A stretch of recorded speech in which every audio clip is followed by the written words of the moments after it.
Assalamualaikum warahmatullahi wabarakatuh. Bismillahirrahmanirrahim. Innal hamdalillah nahmaduhu wa nasta'inuhu wa natubu ilaih wa na'udzu billahi min shururi anfusina wa min sayyiati a'malina. May yahdihillahu fala mudilla lahu wa may yudlil fala hadiyalah. Asyhadu an la ilaha illallah wahdahu la syarika lahu wa asyhadu anna Muhammadan 'abduhu wa rasuluh. Allahumma shalli wa sallim ala nabiyyina Muhammadin wa ala alihi wa ashabihi. Alu bin niat. Sesungguhnya segala amal itu dia tergantung kepada niat. Niat ini yang menjadi motivasinya, motivatornya. Niat ini yang membuat kita itu bisa menjalankan apapun jadi mudah. Bapak Ibu, niat yang tulus ini menjadi kunci dari segala ibadah kita. Wa ma umiru illa liya'budullaha mukhlishina lahuddin. Maka niat yang tulus inilah yang bisa membawa kita berhasil dalam menjalankan ibadah apapun. Kenapa? Karena kuncinya pada ketulusan niat. Bapak Ibu, gawian seberat apapun, sengalih apapun, sesusah apapun, kalau didasari niat yang tulus dia akan mudah. Tapi gawian yang seringan apapun, semudah apapun, kalau dia tidak ada keikhlasan dia akan susah, sulit. Gak usah jauh, misalnya ngambil misalnya ada ratik di tempat sajadah kita di mushola ini, cuman tinggal mungut masukin ke tong sampah kan gampang. Tapi karena niat tidak ada, nggak ada ketulusan di sana, enggan dia. Saya sering lihat orang Pak ya, di jalan ada kucing kecil di tengah jalan. Yang paling sering kita lihat adalah orang cuman melewatin beliuk. Ya memang nggak nabrak, kalau nabrak keterlaluan kan. Jarang ditemukan yang mau singgah sebentar dan ngangkat tuh kucing, memindahkan ke pinggir, itu jarang. Padahal pekerjaan paling ringan sebetulnya cuman menyetop setumat, angkat, kan gampang. Boleh jadi ketika kita memindahkan kucing di tengah jalan itu sebab kita masuk surga nanti, boleh jadi itu. Karena ibadah kita ketika kita sombong belum tentu kita berhasil. Tapi mengambil kucing, mengangkat kucing di tengah jalan, memindahkan ke pinggir jalan itu boleh jadi sebab kita untuk surga. Bayangkan Bapak Ibu, ketika Nabi menceritakan seorang pelacur yang hina dalam pandangan kita. Nabi nggak menyebut hinanya, Nabi nyebut pelacur, tapi dalam pandangan kita kan hina. Gawian melacur itu hina Pak, dalam pandangan kita. Kemudian di perjalanan pulang dia lihat anjing kehausan. Anjing dalam pandangan kita itu najis. Paling tidak di mazhab Syafi'i. Karena di mazhab Maliki tidak dikatakan najis. Ya. Nah, anjing yang dalam pandangan kita najis oleh seorang perempuan pelacur yang dalam pandangan kita itu hina, tuh kehausan tuh anjing, oleh si pelacur tadi dilepaskannya sepatunya, diambilnya air, diminuminya. Ternyata sebab itulah kemudian dia mendapatkan ampunan Allah. Bayangkan. Maka itulah Bapak Ibu, jangan kita menganggap remeh amalan-amalan yang sejatinya kita anggap kecil.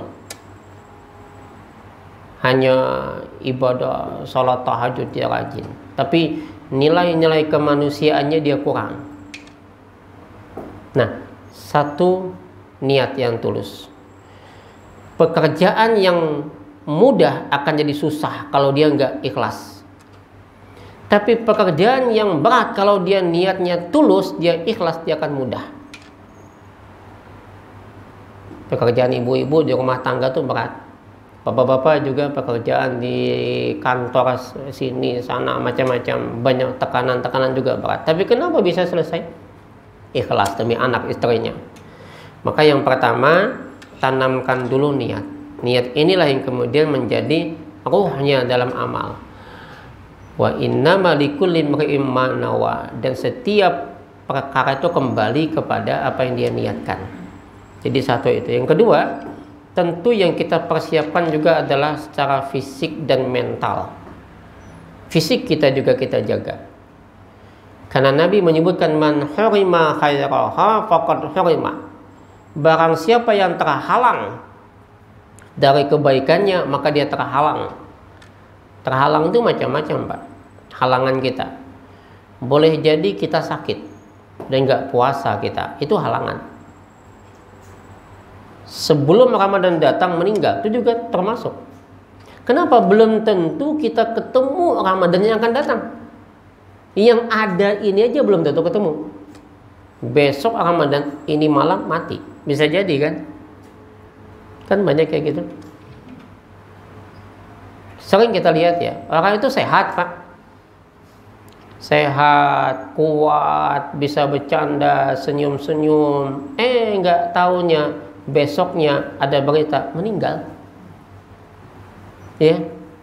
Barusan kemarin kita ketemu masih teguh sapa, senyum-senyum dengan dia. Besok meninggal. Adapun yang selama ini sakit berbulan-bulan bahkan bertahun-tahun, nang sakit inya terus penggaringan, kada mati-mati. Malah nang meelangi nang mati. Muyok cara inya aja nang elangi inya nang elangi nang meelangi yang mati. Jadi jaga fisik kesehatan kita. Yang kedua mental kita. Maka persiapkan betul-betul. Istilahnya kalau saya menganggap bahwa taruhlah Ramadan itu bulan kita bertanding, maka tentu kalau kita bertanding itu intensif dalam latihan adalah 1 bulan sebelumnya.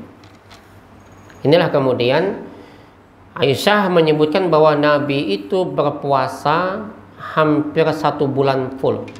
Tapi Aisyah nggak menyebutkan 1 bulan full, enggak. Kata Aisyah gini, "Ma ra'aitu Rasulullah sallallahu alaihi wasallam istakmala siyama syahrin qat." Tidak pernah aku melihat Rasulullah itu sempurna istakmala siyama puasa syahrin qat, 1 bulan penuh, illa syahra Ramadan, kecuali bulan Ramadan. Jadi yang 1 bulan penuh itu cuma Ramadan. Wa ma ra'aituhu, dan tidak pernah aku melihat beliau itu paling banyak ya. Jadi kalau beliau puasa sempurna 1 bulan, tapi tidak pernah aku melihat beliau itu fi syahrin dalam 1 bulan aksara paling banyak minhu daripadanya siaman puasa, yakni fi Sya'ban, bulan Sya'ban. Jadi Aisyah menyebutkan bahwa Nabi itu puasa sempurna itu 1 bulan Ramadan, tapi dalam bulan Sya'ban beliau paling banyak, tapi tidak dikatakan sebulanan. Kenapa tidak sebulanan? Jadi kalau ada yang mengatakan sebulanan full, itu mungkin perlu dipertanyakan, karena ada larangan Nabi, la tuqaddimu shaum Ramadan bi yaumin wala yaumain. Janganlah kalian mendahulukan Ramadan dengan 1 atau 2 hari puasa. Jadi jangan berdahulu pada bulan Ramadan dengan berpuasa 1 atau 2 hari puasa. Illa, kecuali ayyakuna shauma yasumu rajulun falyasum dzalikal yaum. Kecuali seseorang yang terbiasa dia berpuasa di saat itu, maka silahkan dia puasa. Jadi begini, taruhlah nanti Ramadan itu hari Senin kan Ramadan, maka Nabi itu puasa dari tanggal 1 Sya'ban sampai tanggal, taruhlah Senin itu puasa Ramadan, maka Ahad atau Sabtu nggak puasa lagi, 1 atau 2 hari. Kalau paling tidak Sabtu masih boleh, Ahad nggak boleh lagi. Bagaimana kalau Selasa? Kalau Selasa Ramadan, maka hari Senin itu sejatinya tidak boleh puasa, karena ini 1 hari sebelum Ramadan. Kecuali itu kebiasaan dia. yaitu puasa Senin, silahkan. Tapi kalau saya lebih memilih untuk nggak usah puasa. Kenapa? Karena istilahnya Pak ya, kalau kita tadi taruhlah kita bertanding. Saya punya teman petinju Pak. Ada petinju nggak di sini? Petinju itu dia kalau mau bertanding 1 bulan tuh paling intensif menyiapkan fisik, latihan. Tapi 1-2 hari sebelum dia bertanding dia istirahat, tidak lagi latihan. Kenapa? Dia jaga stamina. Saya nggak tahu kalau yang lainnya, teman saya begitu. Tapi dalam dunia lain mungkin gitu juga ya, dunia persilatan atau karate atau gulat itu mungkin juga begitu, karena menjaga stamina. Pelari juga begitu, ya. 1 hari itu dia persiapkan dengan istirahat dulu untuk besoknya bertanding. Nah, jadi begitu Pak ya. Nah, kemudian jadi kalau dikatakan sebulan penuh, belum sebulan penuh, tapi 27 harian lah. Ya boleh dikata 1 bulan juga sebetulnya, tapi nggak full. Jadi dikatakan sebulan iya, tapi tidak full kan gitu, tidak sempurna. Nah, sehingga Usama bin Zaid bertanya, kenapa sih Nabi puasa bulan Sya'ban itu paling banyak? Maka Usama bertanya, ya Rasulullah, wahai Rasulullah, lam araka tasumu min syahrin minasyuhur. Tidak pernah ulun melihat sampean di dalam 1 bulan berpuasa di antara bulan-bulan yang lain itu matasumu min Sya'ban, yaitu di bulan Sya'ban. Jadi Nabi itu tidak pernah berpuasa di dalam 1 bulan itu di antara bulan-bulan ini, tapi yang paling banyak bulan Sya'ban. Apa kata Nabi? Dzalika syahrun yaghfulun nasu anhu. Itulah bulan yang kebanyakan manusia itu lupa. Dan hal yang biasa, kadang-kadang kalau kita menganggap itu biasa, nggak diingat. Kita manusia Pak ya, apa yang kita ingat itu biasa bulan-bulan yang kita istimewa. Contoh misalnya kalau hari ini banyak yang melaksanakan apa istilahnya ulang tahun kelahiran, ya kan? Dia ingat, oh hari lahirnya ini, ingat ya. Atau misalnya ulang tahun perkawinan, dia ingat. Tapi utang kada ingat. Jadi heran juga saya. Jadi kalau masalah ulang tahun ingat dia, hutang kada ingat. Canggih, cangkal berhutang kali ditagih. Dan memang perusak silaturahim paling kuat itu hutang Pak. Iya, pengalaman kan gitu ya. Kalau datang aja kita pinjamin, terus kita tuh kayak pahlawan sudah Pak. Makasih jaka kada iqamah, aku nih kayak apa. Tapi setelahnya ditagih kita tuh kayak pengemis. Ya kan? Itu yang terjadi biasanya ya. Nah, maka kebanyakan manusia lupa baina Rajab wa Ramadan, antara bulan Rajab dan bulan Ramadan. Padahal kata Nabi apa? Wa huwa syahrun turfa'u fil a'mal ila rabbil alamin. Itu bulan di mana diangkat amalan-amalan kita ke Tuhan setiap hari. Jadi kalau bulan Sya'ban ini diangkat setiap hari. Hari ini hari Selasa diangkat amal. Besok Rabu diangkat amal. Kamis juga diangkat. Kalau di bulan lain cuman Senin, Kamis. Jadi kalau hari ini hari Selasa, maka Rabu, Kamis diangkat. Itu yang kemudian Nabi menyebutkan fa'uhibbu an yurfa' amali wa ana shaim. Aku suka, senang ketika amalku diangkat dalam keadaan puasa. Jadi malaikat itu laporan Pak ya ke Tuhan. Tuhan, ini loh catatan amal hambamu. Ternyata di akhir catatan itu apa? Sedang berpuasa. Kita kalau lagi kerja Pak, laporan ke atasan itu pasti yang baik-baik. Kalau dia saat laporan. Nah, apalagi Tuhan. Dan Tuhan itu begitu bangga dan senangnya ketika datang laporan itu bahwa hamba sedang melakukan ibadah. Salah satunya adalah puasa. Catatan terakhirnya, penutup daripada laporan adalah dalam keadaan berpuasa. Ini Tuhan senang banget. Maka Bapak dan Ibu yang dirahmati oleh Allah Subhanahu wa taala, maka Tuhan itu istilahnya bangga ya. Ada banyak hadis ya. Kalau kita baca betapa kebanggaan Tuhan dengan hamba yang beribadah hanya kepadanya. Contoh dalam fikih sunnah itu ada pada bab azan. Itu disebutkan ada seorang laki-laki penggembala. Kemudian dia berada di fisyadhiyatin bijabal, di bawah kaki bukit. Kemudian dia ingin sholat, tapi sebelum dia sholat dia azan. Padahal nggak ada manusia tuh. Ya, di padang gembalaan, di bukit, di kaki bukit nggak ada manusia, tapi dia azan. Lalu dia salat, kata Allah, ya khafu minni, karena dia takut kepada aku, bukan karena yang lain-lainnya. Maka kata Allah, aku ampunkan hambaku. Qad ghafartu li 'abdi, aku ampunkan si hambaku ini. Wahai malaikat, kata Allah, saksikan oleh kalian bahwasanya aku ampunkan hambaku ini. Lihat, Allah itu bangga lihat hambanya ini. Ketika catatan adalah bahwa dia dalam keadaan berpuasa. Nah, maka Bapak dan Ibu yang dirahmati oleh Allah Subhanahu wa taala, ini pula kemudian yang mendasari kenapa Aisyah radhiyallahu anha itu melaksanakan puasa qada di bulan Sya'ban. Jadi berbeda. Kalau Nabi puasa sunnah bulan Sya'ban, kalau Aisyah puasa qadanya bulan Sya'ban. Apa kata Aisyah? Aisyah radhiyallahu anha menyebutkan, kana yakunu alayya shaum Ramadan, adalah aku ini, kata Aisyah, memiliki utang saum Ramadan. Aku punya utang bulan Ramadan, dan pastinya namanya perempuan pasti ada utang. Kalau laki-laki nggak ada ya?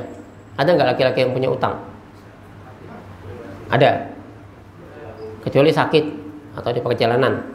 Nah maka famastati', aku tidak mampu an aqdi, untuk membayarnya, untuk mengqadanya. Illa fi Sya'ban, kecuali bulan Sya'ban. Ini perlu dipahamin begini. Aisyah mengatakan, aku tidak sanggup, tidak mampu membayar, mengqada, kecuali bulan Sya'ban. Maka para ulama kemudian menyebutkan, ini hadis riwayat Imam Muslim ya, rawahul Bukhari Muslim. Fata'akhiru qada'ahu ila Sya'ban, maka para ulama menyebutkan bahwa Aisyah itu mengakhirkan qada sampai bulan Sya'ban. Apa sebabnya? Wa sababu ta'khirul qada, apa sebabnya mengqada bulan Sya'ban? Jadi gini, perkataan Aisyah aku tidak mampu itu jangan dikaitkan bahwa Aisyah nggak mampu secara fisik, beliau nggak. Ini Aisyah loh, pasti dia bisa. Kaitan beliau tidak mampu mengqadanya bukan kaitan dengan pribadi beliau, tapi kaitan dengan Nabi. Ya. Beliau tidak ingin gini, Nabi itu adalah pembawa risalah yang tentunya pasti ya banyak sekali persoalan yang dihadapin di dalam dunia beliau menyampaikan dakwah. Musuhnya banyak. Orang sekuat, sehebat, sebaik Nabi itu banyak musuhnya juga. Maka ketika beliau dengan banyak persoalan, banyak masalah beliau, maka Rasulullah itu tentu ya kayak kita juga kan. Bila ada persoalan di kantor atau di mana, pulang tuh pengen ketemu istri, pengen disambut oleh istri kan gitu. Nah, dan tentunya salah satu cara untuk menghibur suami yang dalam keadaan punya persoalan, punya masalah, tentu adalah dengan istri menyambut. Dan istilahnya ya kita nggak usah tabu, suami perlu istri. Ketika mengqada Ramadan, qada itu wajib, maka nggak mungkin dibatalkan. Bapak Ibu gini, kalau puasanya sunat, maka masih boleh dibatalkan, karena ada hadis, tidak halal bagi seorang perempuan, la yahillu limra'ati, tidak halal bagi seorang perempuan jikalau suaminya ada kemudian dia berpuasa, illa biizni, kecuali izin suami. Jadi kalau si istri pengen puasa itu nggak boleh, hukumnya. Kenapa? Kalau suaminya ada. Jadi kalau istri pengen puasa tuh dia harus bilang ke suami kan, bah ulun besok puasa. Kalau pian terpakai kada, pian terpakai wah ini aja, misalnya kan gitu daripada besok. Kenapa? Kalau suami ingin sementara suami istri puasa wajib batal. Kenapa? Ini suami, ini istri. Yang utama apa? Ini suami, ini puasa sunat. Mana utamanya? Suami. Wajib. Maka kita harus lihat mana wajib, mana sunnah. Contoh lagi, kita lagi sholat sunat Pak. Imam di depan sudah Allahu Akbar. Kita sholat sunat rakaat. Maka mana utamanya? Utamanya tetap sholat bersama imam. Jangan sampai ketinggalan takbiratul ihram bersama imam. Maka alangkah bagusnya sholat sunat dibatalkan. Sunat boleh dibatalkan Pak, demi yang wajib. Tapi kalau yang wajib nggak boleh dibatalkan. Kalau yang sunat boleh batal. Ya, kenapa? Ini sunat Pak. Untuk bertemu momentum kita takbir bersama imam tuh nggak ketemu lagi di saat itu. Kan banyak kayak gitu ya. Kita kalau lihat di masjid tuh orang salat sunat aja, imam udah Allahu Akbar, udah takbiratul ihram. Nabi gini Pak ya, saking Nabi itu menjaga betul. Dikala rukuk ada beliau mendengar suara orang lagi wudhu, Nabi lama rukuknya demi menjaga supaya yang di belakang nggak ketinggalan serakaat.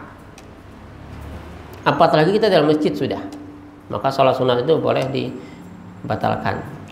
Tapi kalau misalkan mengqadha Ramadan, ini qadha sementara ini laki, mana yang diutamakan? Ini qadha nih dengan Tuhan, ini laki, sama wajibnya. Maka dalam kondisi seperti ini tentu dia nggak boleh batal. Nah Aisyah nggak tega di situ Pak ya. Lalu ada lagi begini, ada pertimbangan-pertimbangan. Kalau sama-sama wajib misalnya, tadi kan sama-sama wajib. Kita salat Jumat itu kan wajib bagi laki-laki.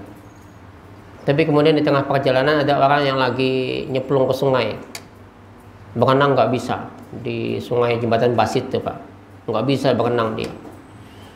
Maka yang kita utamakan yang mana? Nolong manusia yang lagi dalam keadaan tenggelam itu wajib, salat Jumat wajib. Ini dengan Tuhan, ini dengan manusia.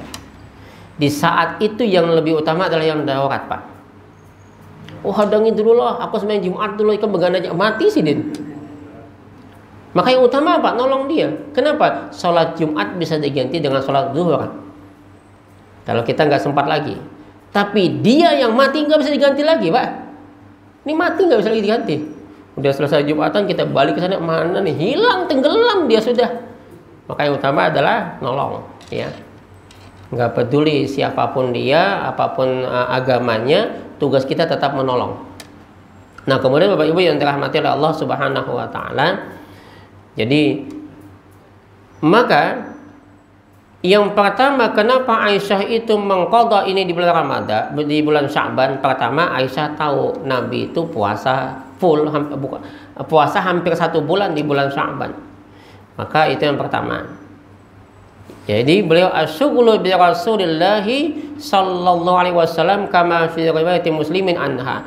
Beliau itu sibuk melayani Rasulullah sallallahu alaihi wasallam dalam hal sebagai istri Nabi. Fa fihi dalalatu ala shiddati ihtifaliha bi amri sallallahu alaihi wasallam. Ini menjadi dalil. Fa fihi dalalatu menjadi dalil atau petunjuk bahwasanya Aisyah itu bersangatan membantu Nabi dalam urusan dakwah. Itu Aisyah itu puasanya di bulan Sya'ban. Maka kemudian qadha Ramadan itu boleh sampai ke bulan Sya'ban.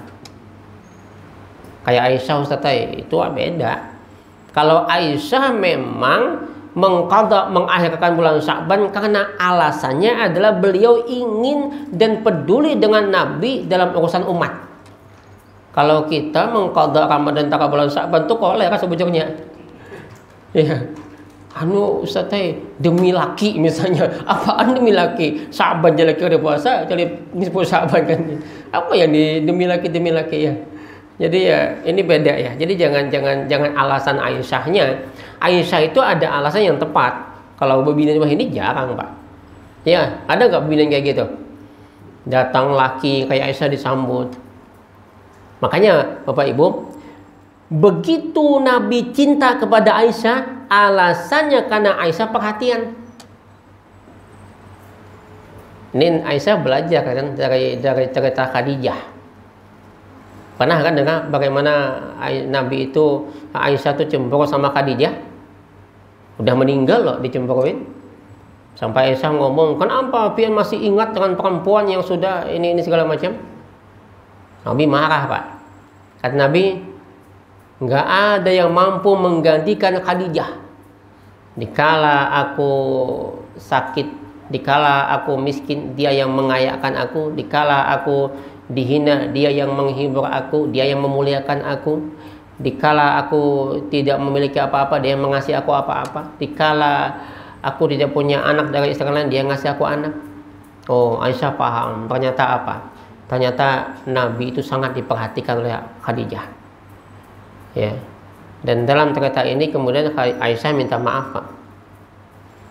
Jadi jangan dipadahkan bini Nabi istilahnya, jangan begitu.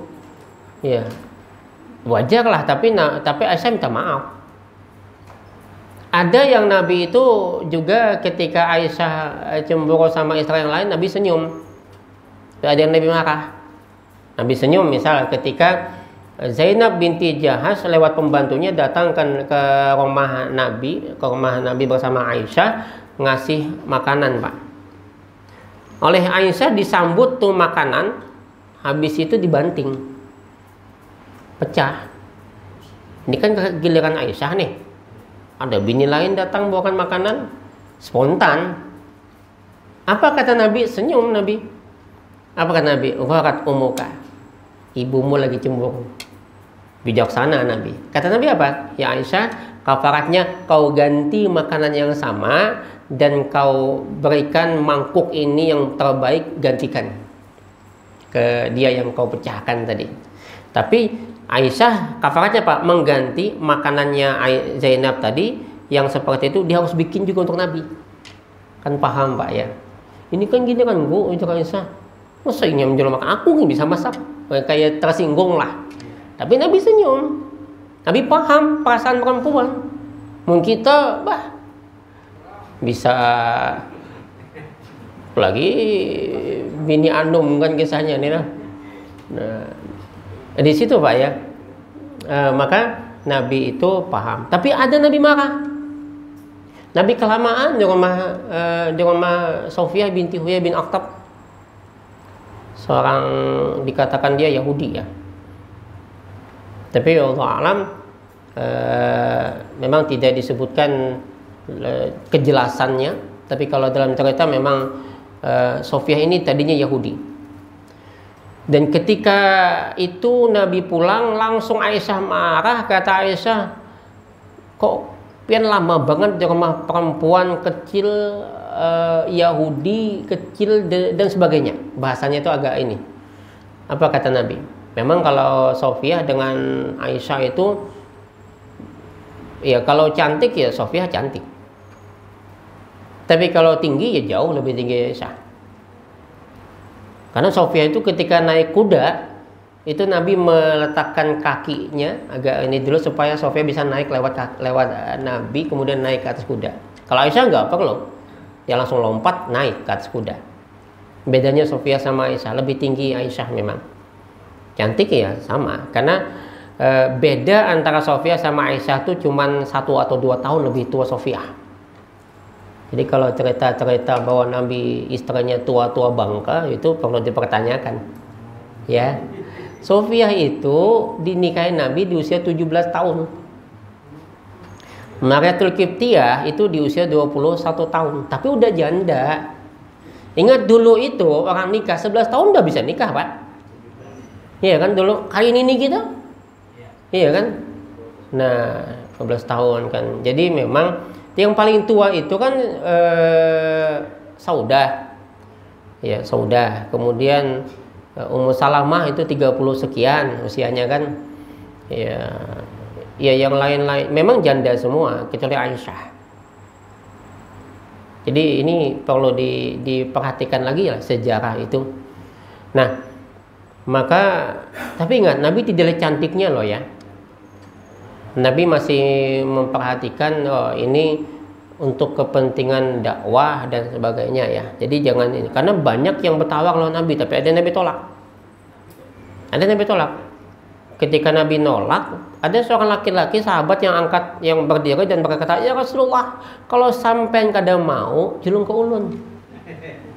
Ada waktu itu sahabat dia berdiri, "Ya Rasulullah, nikahi saya. Ini wahabtu, aku serahkan diriku kepada engkau." Kemudian oleh Nabi diam. Lalu sahabat berdiri dan dia mengatakan, "Ya Rasul, kalau pengen nggak punya hajat dengan dia, nggak mau, sama ulun aja." Nabi nanya dulu, "Kau punya apa?" "Nggak ada ya Rasul, nggak punya apa-apa." "Udah kau pulang sana cari apakah supaya kau bisa nikah dengan dia." Dan ditanya juga si perempuan, "Mau nggak?" "Mau." Boleh Pak. Boleh, bu bidang bertawar itu boleh. Karena memilih yang terbaik kan, Nabi yang terbaik. Nah sahabat juga terbaik. Maka akhirnya dia pulang.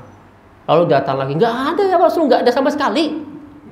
Sampai Nabi, "Ada nggak biar cincin dari besi kah sama sekali?" "Asal ada." Banyak ada juga, memiskin mana sekalinya. Maka kata Nabi, "Hal ma'aka minal Qur'an." Ikam punyalah hafalan Al-Quran. "Ada ya Rasul." "Maka kau nikah dengan hafalan itu." Nah ini sejarahnya menikah dengan hafalan Al-Quran. Ya kan? Nah, itu Pak ya. Jadi banyak yang bertawar sama Nabi. Hasan, Husain itu juga sampai-sampai Ali itu ingatkan penduduk Madinah kalau ada lagi ini janganlah lagi nikah sama Hasan. Karena Hasan juga banyak istri ya. Nah, tapi ya inilah cerita yang kita tidak bisa bandingkan dengan kita. Nabi punya kekhususan sendiri ya. Nggak bisa, "Oh Nabi 9, pengen 9 juga." Nggak bisa. Ya, minimal 4 tadi kan nggak bisa. Ya nggak gampang. Apalagi kalau sampai dibalut dengan kedustaan.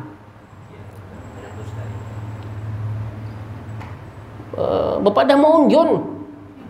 Sekalinya Pak begincu diunjun. Dusta tuh Pak. Makanya saya salut sama Ustadz Khalid Basalamah tuh ya. Khalid itu saya salut. "Ustadz, berapa sih istri sampean?" Kata Ustadz, "Kau nggak perlu tahu, tapi istri saya tahu." Istri saya tahu. Nikah ada.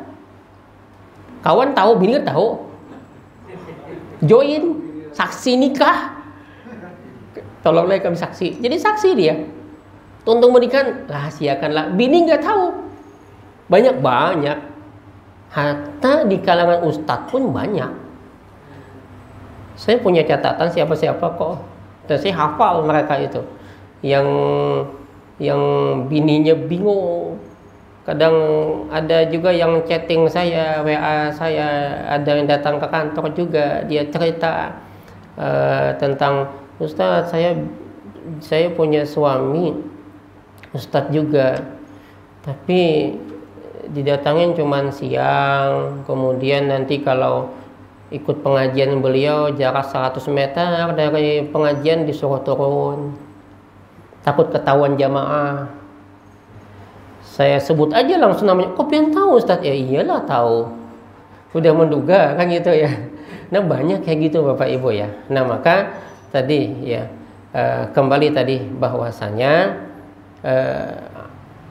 Nabi ya, kemudian ini Aisyah paham tentang Nabi, maka Aisyah tuh begitu perhatian sama Nabi, begitu kuat sehingga Nabi ditanya, "Man ahabbun nas ilaik?" "Siapa yang paling kau cintai ya Rasul?" Kata Nabi adalah Aisyah. Karena Aisyah tuh perhatian sekali. Laki datang disambut. Bini kita tahu aja suara kendaraan laki datang, tetap aja nonton TV. Dibuka pagar dah, tetap kada mau buka lawang. Paling mau kutiak lawang kada dikunci masuk aja wajar kan kayak itu bini kita. Kalau Aisyah langsung segera menyambut Nabi. Begitu senangnya. Sampai masih ingat kan? Kelamaan itu sampai menunggu Nabi tertidur Aisyah kan? Ternyata Nabi datang pas itu ternyata yang ngomong minta maaf dulu Nabi dulu ya. Minta maaf ya Rasul ya Aisyah. Karena saking menunggunya Nabi, kelamaan ditunggu di depan pintu. Ya. Baik Bapak Ibu. Maka yang kedua, perbanyak puasa bulan Sya'ban. Yang ketiga, satu lagi, perkuat hablum minallah, hablum minannas. Ini jangan lupa. Karena hubungan kita dengan Allah dan hubungan kita dengan manusia itu semakin bagus, ya. Maka betapapun hebat hubungan kita dengan Allah, kalau dengan manusia tidak, dosa kita dengan manusia itu susah Pak terampunkan. Maka baikin dengan Tuhan, dengan manusia juga. Nggak ada gunanya kita sholatnya rajin, puasanya rajin, tapi dengan manusia ternyata kita justru menzalimi dia, memfitnah dia, mencaci dia, memaki dia. Allah katakan apa? Dusta. Ara'aital ladzi yukadzibu biddin. Ara'aita, kau tahu enggak kata Tuhan? Perhatiin enggak? Alladzi yukadzibu biddin, orang yang berdusta dalam agama. Siapa dia? Alladzi yadu'ul yatim, orang yang menghardik anak yatim. Kemudian wala yahuddu ta'amil miskin, dan tidak mau mengajak makan orang miskin, tidak peduli dengan hablum minannasnya. Maka dua ini Pak ya. Baik, sampai ini kita mudah-mudahan semakin mantapkan, kuatkan, yakinkan, dan tidak hanya berhenti dalam ibadah.